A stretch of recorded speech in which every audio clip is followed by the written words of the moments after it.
Hello everyone, hope everyone is doing great, hope everyone is having a great time. Ngasi online business katan taba, business knowledge katan taba. Kari gumba kitang kak different oiba concept among ngasi mayam da share to jaramge. Punamakta apply to bani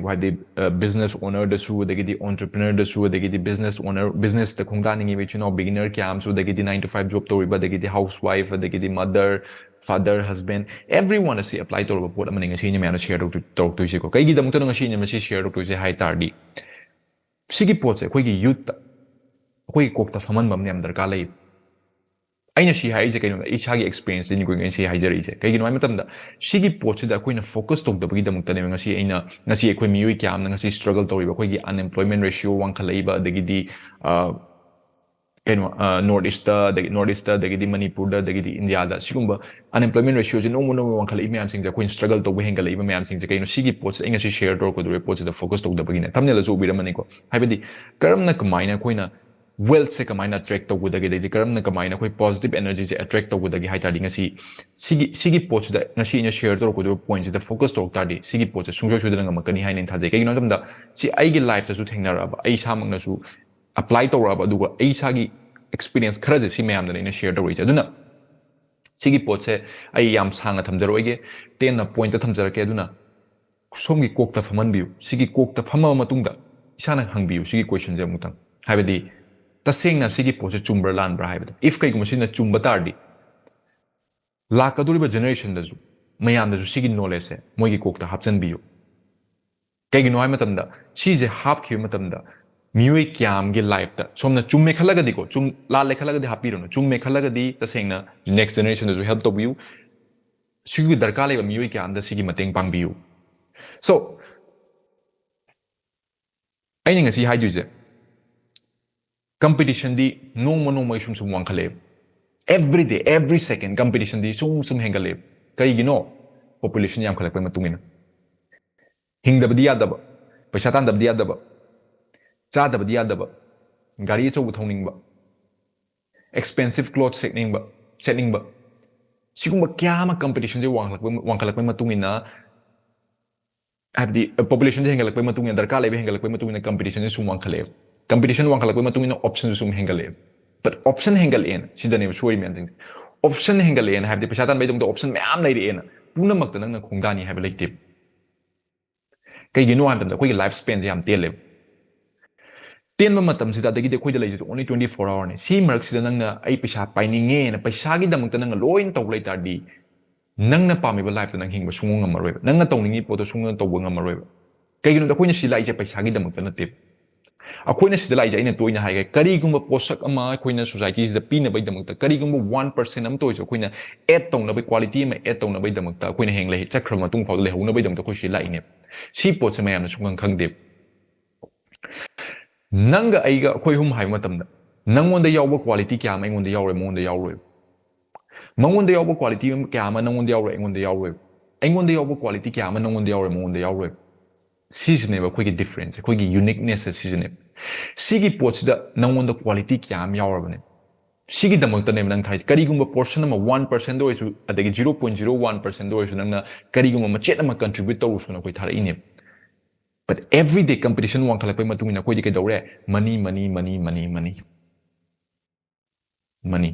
darka lai bai ne cheli mem se money he na pining ba he na darka lai bai dam ta mi lo cheli mem se sida ila le have na te but aina hai ju se concept se kitang slightly koi na on thok tar de koi gi mind se koi na hingni pun si do heng kani happiness kya ma koi da la kani mi kya am lai pisa kya am ta le lak kya am ta le but moi the freedom phang ba na te da gi moi the happiness phang ba na te even government job employee kya ma ngasi government job tanara la pa me am do ngasi di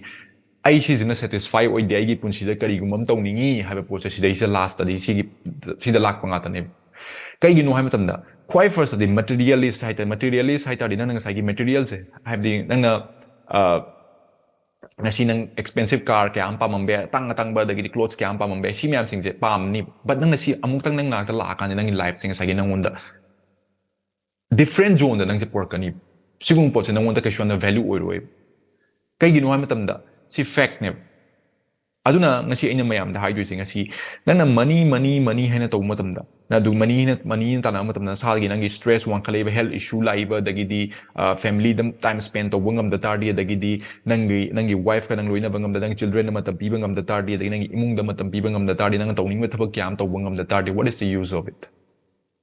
tasing sadam ta hangbiu nangi tasing rich oi bera oi da sana hangbiu financially nang rich oi but nangi freedom do later tardi nang na tawningi pota to bangam da tardi nang travel tawningi ba nang na punchi se hingningi ba punchi mong da hingbangam da tardi nang na sana sa se consider to bro nang se rich way adugi poto adugi answer do na sana tang clear to be why have jana sana clear to be kai gi no hai matam da ai ninga shi share to is kai no hai competition wang khalak bai matu ina option yang khale ina hai gre adugi matu ina na puna maktam nangi never nang si thaba ama tawraga manga si car lei gre manga si yum sa gre haina nang na adugi poto da nang na inspiration fangaga karigumba nang okay nang motivated oirga ai chu sumaina karigumba amdi tawge habde haiba poche khallaga di this is good but nang na mana tawi potu dang sai gi kalak poi adagi di phatna khallaga or maybe nang na kai ta nang chu haiba di hen taning bai matung ina nang adu dong changchal laga nang na tawba haiba se stay se nang kai dogi haiba nang khong je matang thangjalak tar di nang bu kyang kuina nang na thabak myam sing nang loi focus to bungam godra haiba podam lai aduna si myam sing je yam simple oina thambam darka tai yam simple oina ai jungai de khoi first aina business line da changpa matam da aina money have the pesa taning ba hokpa matam da money value je khang pa matam da si yu tong ning ba kal tong ning ba kyam lai but puna mag se tong ning ai puna mag se tong ngam puti ma na ngasi stock marketing da pesa pai ga na stock marketing tong ni have like tip ma na ngasi dei se pesa pai ga ai si tong ni have like tip ma na ngasi smai tor pesa pai ga ai ngon da pesa pai ni have su like tip da gi ai ngon da smai tong ni have su like na tip simple ze ma na ngasi stock marketing da pesa pai nang stock marketing da pesa pai ni have like na tip ma na ngasi si business store si da pesa pai nang pesa pai ni have like na tip kai gi no hai matam da ma na pesa pai pa have ze ma adu da effort kya ma matam kya ma pi ra matung da ma gi struggle kya am tor matung da ma result oi ne kai nom da get rich quick scheme na tip si put ma'am ma su kari gum adu da 10 years 15 years 5 years invest kya am tor ga fail kya am oi ma chang khram ne adu pot nang nang sai only result to ur mai ma ka changning tar ai ju si tau ge ne chang mu tar di nang gi aran bane aduna si je kai no happening sai gi gimmicks da fancy things da ngau tar ding sai gi poche koina akoi gi mind adum chat tar di shiny objects da koina ngau tar di akoi gi kok se adumai num play to lai ni aduna yamna simple oi gi hai tar ding si mayam da brother sister mayam da angang han khai dana nupi nupa khai dana ngasi mayam da ham doi se purpose in life se si akoi khangbam darka tai kari nu nang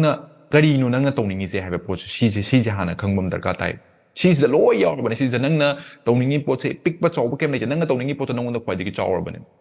ado nang na adugi portion of the focus to kaino nang na only money na nang gi kok se amtang only money na si thamtar digi do ne am da nang gi minds da nang value kan color nang na khali jo only money ai paisa kamain tan ka ni have snap sing nang khali ai paisa kamain tan ka ni just ne nang to je kaino nang chase to ne money tanai ne nang money nang happiness ta nai ne money fang adhikar lai tar de ai pisa ingon de happiness ke am la kan hebu kan nang sida khalai ne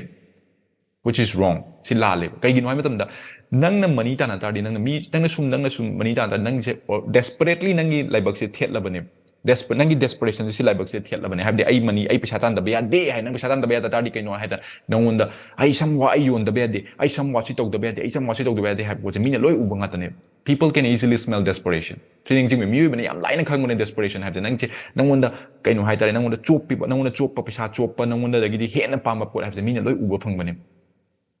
adu poto tang ta di nang ngasi pisa khadi tan be but long lasting the future dang tan ba ngam kai gumba nang gi life da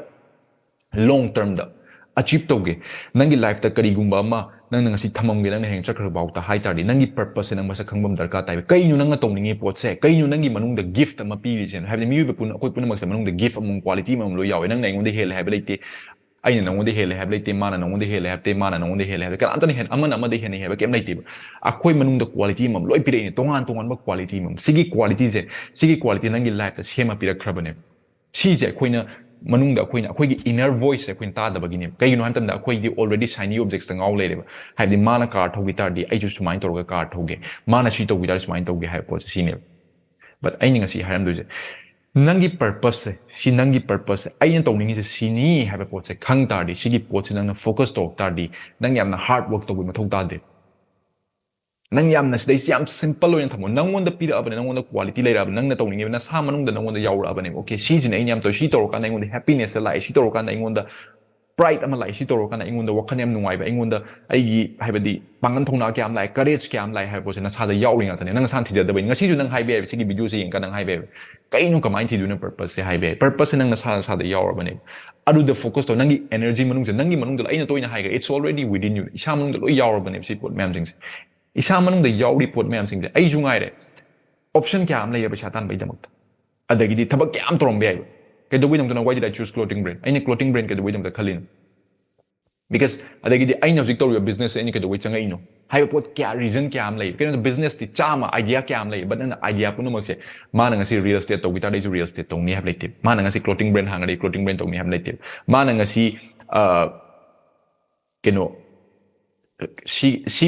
ABC business of dai ABC business to ni have like tip sigi thinking se thopiro nangi purpose yam simple oin aina to ni pot se kai no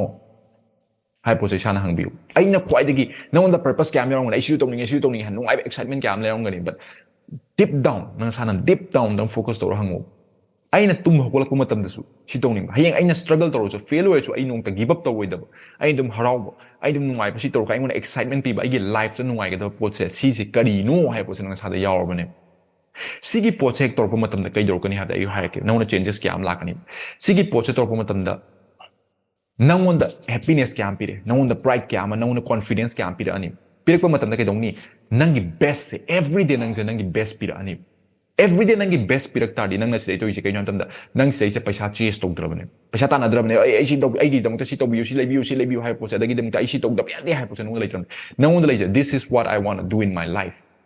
aduna sigi even nangi product oi be nangi anything oi be nang anything nangi best pi ba horam ne kaino nang na khwai pam ja pole nangi best se pi ba horok ta di ke dogi hai matam da nangonda nang na shema iba nangi quality sang na build to ba hora bane well se nang sa gi nangonda real nangi original se nangi product nangi reflection se nangi product to oi be nangi business to oi be nang to iba thabak to oi be nangi reflection se nangi originality se mingon na pi da abane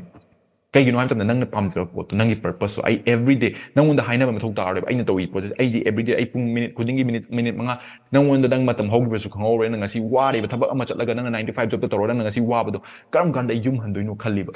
adi nang tawning da sam to matam da karam kan da si loi no khalli pot nang khala aroi nang na apama pot thabak to ta nangonda matam hogi ba khangau re in fact nangonda matam se am tel le khalakani aseng bane si pot hai nang the happiness kya am la nang excitement kya am nang tawning the matam chup the happiness hai matam chup the no ga ai de happy adu hai na te happiness hai nangi manung the inner the yauri ba nangi happiness nang the nungai si thapak si to matam nang the wakhan ani da khan da ba nang the harau ja ba dagi nang the pride oi ja ba si pot mam sing the nangi hu ki purpose to lo yaur ka du ni adu nang si ki pot se khanga kan da nangi ngai gi nangi original je tholani nangi reflect oira nangi product dang na tawri ba thabak tu da mina loi u fang ani nang se kana no hai ba adu oi tardi nangon da mafam khang lak tu robane nang ngasi wari ba tanari ba paisa myam kai dori ba myam sing da masana khang na nang na nak ta lak ani kai gi no tam da you are original nang even nang product ama yon ba tar su nangi original quality tu nang na tawi pot to simple ai na tawi pot se si mi oi ba na fake ne da gi real ne have se mi oi ba ne yam lai na khang ba ngam ne hojiki mata generation da nang se fake toro paisa pai ni hai ba kem khalu no kaino long lasting sung oi nang paisa kha talam be long lasting oi ba but real oi ba nangi original oi ba nangi purpose sa bak torok tar di nang matam khra di wa gani matam khra wa be matam khra result fang da be kaino si de hongna sa ni mi oi puna amuk to loi perfect oi ba na tip but once nang adugi poto da kan changi tar di nangi purpose ma sa khang tar nang wonda akiba lai aroi nang wonda ninghanna ba lai aroi adagi nang wonda doubt le kani du nang confidence kya am generate torni nang wonda adagi excitement kya am generate torni dagi di nang torok pa thabak ta mi ne su uwa phang ta ni mi ne ma sam khong thonga nang wonda positive energy kya am la ni right people kya am nang asi wari ba igi nak the right people like the relationship like the aduna chingba kya am waram batar di adu pot mem sa nangi purpose to khang matam nang nangi thabak ta focus tor bu matam da mioi kya am nang wona chase to work result kya am nang wona chase to work kani si pot ne mayam na sigi pot am tang khang bi wi shana ko haibadi khoi gi purpose yam important way ba kai gi no am tam nang si de la I pot just paisa ta lo chak charo adagi di nang gi generation amu sema motung gi generation amu lagi nang luhong wa nang gi tung generation sema mo nang se chap mana pot to win thar pan te amuk tang khanda bi wakhan se amuk tang khanda bi ko loi mang mature oi bang atane loi mang khan mang ama abang atane sumai professionally sigum line chang pa haibe se ko adu tari sam tang khan bi nang ngasi wari ba ingon da si thabak ki to da ingon nungai bum khang de da gi di kai no to du se have happiness wale da gi stress wang hai ma mayam thing je nang am tang isa nam tang khan biu aina tong ning po se torok tar suppose nang chai you want to be a traveler suppose nang jik travel tong ning nang world travel tong ning aduduna nangi harawa pi adu tadi nang hotna batan world travel tong na nang hojik thoktana nang adagi nang na thengnaraga nang hojik ti miyo be YouTube everywhere YouTube ke through dagi traveler kya ama miyo kya ama hojik magi live sem garba ngata ne dagi nang na suppose ai hojik sigi line da change food ki line da change ai sigi line change ha cha nang da loi leira ngata ne si myam sing nang na hor ka nang da adugi poto excitement piyo poto this season ai ngon da yam nuai hale season ai ngon happiness season ai heng leigi tara fauda ai gi idam dam da ai gi country da aigi others part of state da mayam ne khanga ningi je sini haiba poto aigi legacy je sini haiba poto adu matam do nang khanga kanda nang wona thabak sida nang wonda fana fail oi tar so nang wonda nong phadok te hoi khan ngani ko ai su khale mi loi khan manga nong phadok te khan yas war si wengam da dranga moidra haiba pot se mi oi be loi khal ka amta perfect oi be na tip loi khala kani but khan batar su nangi passion jina nangi apam ba jine halai pa matam da nang nong ni discourage oi be nang nong ni wa ba yai but adugi matung dagi nang na sana amuk sang nang se mu recover tor amuk chang kani du film du adu matam da ne mi bina success oi myam jang but nang na fake tor ga matam khara mana taw isu taw ge na taw tar di nangi punsi da nang mai pa pang khang oi nangi punsi da result lak amamuk adu mu loi kani amamuk pai rani amamuk pai rani amamuk pai rani amamuk lam san amamuk pai rani kai no ha nang na sa ge desperation du ne nang hing da ba de pesat pai da ba de taw da ba de ha potu ne to ji ngasai gi mana si taw mana restaurant taw ge restaurant taw ge restaurant chang nang restaurant fail oi kai gino da mazu experience ke am tala mazu successful ni mi bam ta line of hang patiu nang nong chang woni ma dong nang hon aning aroi na sa dam cha mana nang bisa ke amang le dim atopam nang ma sigi business taw do ja sigi business chang roi nang chang woni ade ma ge ma fam du chang kan nang magi mana thengnari myam sing nang thengna bang ngam thola ani kai gino ham tapna adu kuna mak toy me nang gi purpose khang da bai ne nang na tong ni purpose hai ga se si am luhan bi gano nang ha bi ai gi purpose se kai no ai gi purpose se kai no ana swain taw lai gano adu sor pudi nasana amtang hangjo kari no ina tawbu matamda ingon da kwaidagi nungai jabde punsisida kwaidagi ina pamjo poche kaino haiba poche nasana hangjo kwaidagi apama poche khangba gamda tardi adu nangi aswoibani apama poche nangna loi khangla mata khangba ngada simple da samna matamda ai sigi thapuk se to matamda ingon yam pamde excitement happiness confident nangona du quality du yorobane adugi poto thibam darka lai adugi poto koina thiba ngam tarde koigi life se kyamuk yam simple loini kyamuk yam na koina ngasi wari be happiness habidi aina ngasi haidu chase to se lepiro attract to bo hobi nang attract se attraction joina build to bi habde attraction have se nang ngasi kari gum chase to mutam lap thokin dum chatkin but nang attract to dadi masana khanga changkani attract to dadi masana khanga chingjala ka durbo ngata nang attract to bi haitadi nang sa je adugi quality to build to butai quality se build to gi haitadi nang na sagi manung se inner nang gi na sai core se si padana strong when bam darka tai si je strong when gi haitadi kamai strong when ni ham tamda nang na to bi pot se nang na kwaidagi nang na pride uje kwaidagi harau jo pot se nang gi purpose se masak khang purpose in life kai gi no ham tamda ngasi paisa kya ama gari tang ba kya ama sina hayeng nang loi de har kanda hayeng si loi to bo loi de har nang on the boring churani kai gi no ham tamda mi web enough for oi matam do nang sana hang kani what do I want to do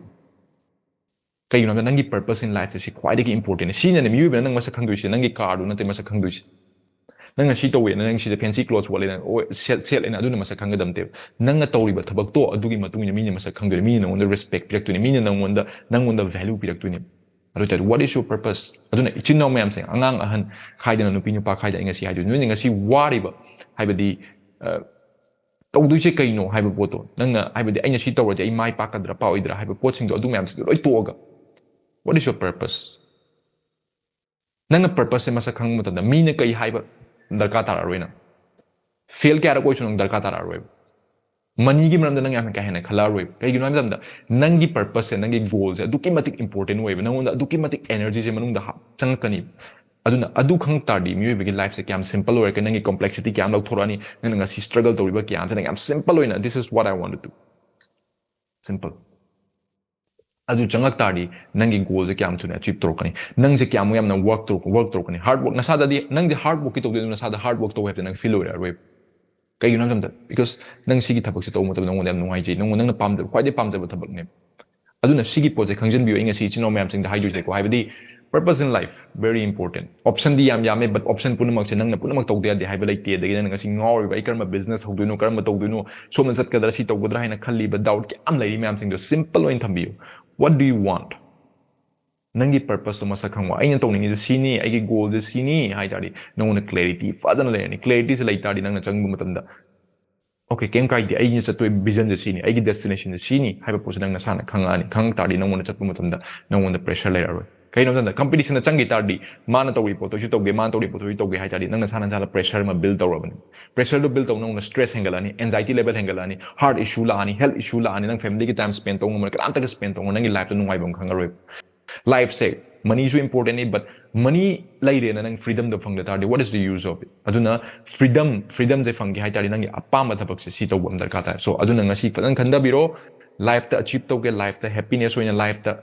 nang na pamjari po thabak to ge tardi what is your purpose in life